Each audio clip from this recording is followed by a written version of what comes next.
जनता 2019 को भूल नहीं करेंगी। सिलीगुड़ी में बोले देव, कहा धर्म को लेकर नहीं होनी चाहिए राजनीति। चुनाव प्रचार के लिए पहुंचे बंगाली फिल्मों के प्रसिद्ध अभिनेता और तृणमूल नेता दीपक अधिकारी उर्फ देव ने आज बागडोगरा एयरपोर्ट पर पत्रकारों से बात करते हुए उन्हें पूरा विश्वास है कि जनता 2019 की भूल नहीं करेंगी और इस बार उत्तर बंगाल में तृणमूल कांग्रेस को जिताएगी। उन्होंने कहा कि हमारी मुख्यमंत्री ममता दीदी पूरे वर्ष लोगों के साथ रहती है और उनके लिए काम कर रही है, इसलिए पूरी उम्मीद है कि इस बार उत्तर बंगाल में तृणमूल का प्रदर्शन अच्छा रहेगा। साथ ही बागडोगरा एयरपोर्ट पर एक व्यक्ति द्वारा जय श्री राम का नारा लगाने के संबंध में उन्होंने कहा कि राम सबके और देश में धर्म को लेकर राजनीति नहीं होनी। मुझे राम का नारा लगाने में कोई दिक्कत नहीं है। जो नेता धर्म के नाम पर लोगों को बांटने की कोशिश करते हैं वे गलत है। আপনি হ্যাঁ কি বলবেন? আমি আমার মনে হয় যে বাংলার মানুষকে অনুরোধ করব,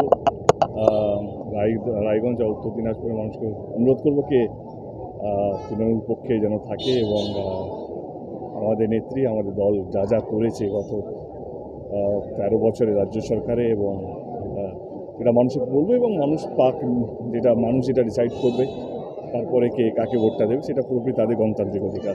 কেমন দেখছেন এবার?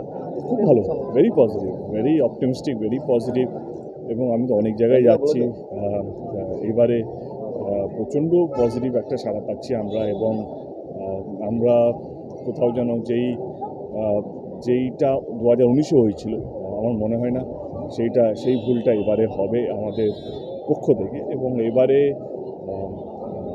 সিটের অনুমানটা অনেকটাই বাড়বে এবং সেটা সময়ের অপেক্ষা।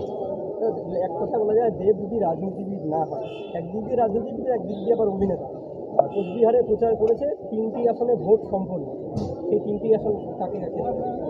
দেখো, আমি আমার দলের হয়ে চাইবো কি আমার 3টে সিটই আমার দল জিতুক, মানে এটা তো অন্যায় না। মানে আমার মনে হয় কি প্রত্যেকটা দলে যারা প্রচার করতে আসছে বা স্টার প্রচারক যারা আছে তারা নিশ্চয়ই চাইবে তাদের দলই জিতুক। সেরকমই আমিও চাই এই যে 3টে সিট আমি আগে প্রচার করে গেছি সেই 3টে সিটের জন্য আমরাই জিতি এবং যেই 2টো সিটের জন্য এসেছি আজকে বা কালকে যেইগুলো আমি প্রচার করতে যাব সেগুলো আমি চাইবো, আমি তো চাইবো 42টার দিকে 42টাই আমরা জিতি।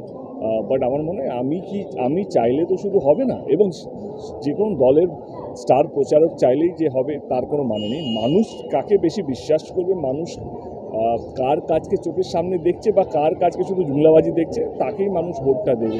তো আমি কি চাইছি, অন্য দল কি চাইছে, তার চেয়ে বড় কথা হচ্ছে মানুষ কি চাইছে। জয় শ্রীরাম শুনতে হলো, সৌজন্যে আপনিও হ্যান্ডশেক করলেন দেখলাম। হ্যাঁ, আমার মনে হয় কি দেখো, কথা হচ্ছে আমি বরাবরই আমার 10 বছর হয়ে গেল রাজনীতি করতে, আমরা রামনবমী করছি, আমার জয় শ্রীরাম বলতে অসুবিধা নেই। আমার মনে হয় কি রাম ঠাকুর আমার মনে হয় কি ভারতবাসীর, শুধু হিন্দু বলবো না, আমরা অনেক দরগাতেও যাই, তো সেই জায়গা থেকে অনেক মুসলিমরা শিরডি সাই বাবাতেও যায়।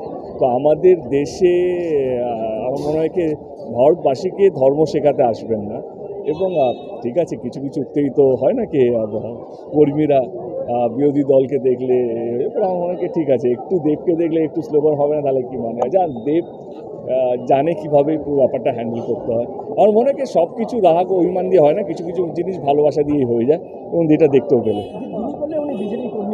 ঠিক আছে, উনি বিজেপি কর্মী না, উনি আমার ভারতবাসী, তার সবচেয়ে বড় পরিচয় হচ্ছে উনি ভারতবাসী এবং আমরাই বিভাজন করে রেখেছি, আমরা হিন্দু মুসলিম টিএমসি বিজেপি গরিব বড়লোক এইভাবে মানে ওদেরও দোষ না, বড় বড় নেতারা এইভাবে বিভাজন করে রাখে। বাট আমি সেই বিভাজনে বিশ্বাস করি না, সবই ভারতীয়।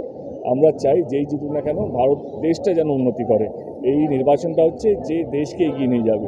তো আমার মনে হয় আমরা সবাই ভারতীয় প্রথমে, তারপরে কে বিজেপি কে টিএমসি সেটা পরের কথা। মনে হলো যে না না ঠিক আছে, এইটা আরও বেশি ভালো। তো এইটা যদি কন্টিনিউ হতো তাহলে খারাপটা লাগতো। দল আপনাকে কিছু বলবে না তো? কেন দল কেন বলবে? এই যে আপনি যে প্রবলেমটা হচ্ছে আপনারা প্রশ্নটা ভুল করছেন।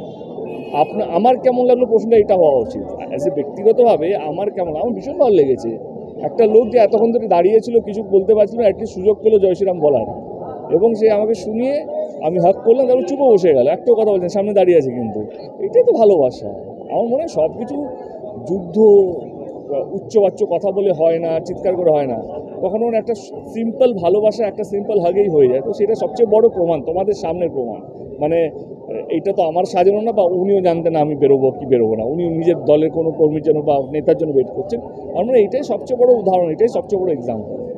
যেটা আপনার ঘাটাল সিট, কতটা কনফিডেন্স আপনি? দেখো, নেক টু নেক বলা যাবে,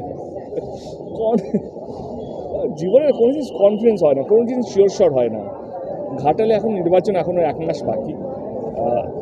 সব পক্ষের জীবন দিয়ে চেষ্টা করছে মানুষকে তার দলের প্রতি বিশ্বাস করানো, এবং আমিও করছি।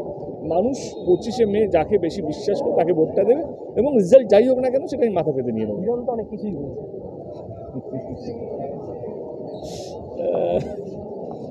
বলুক, তাতে আমার লাভ হচ্ছে। ধন্যবাদ দাদা টিভি 9 থেকে 2 মিনিট একটা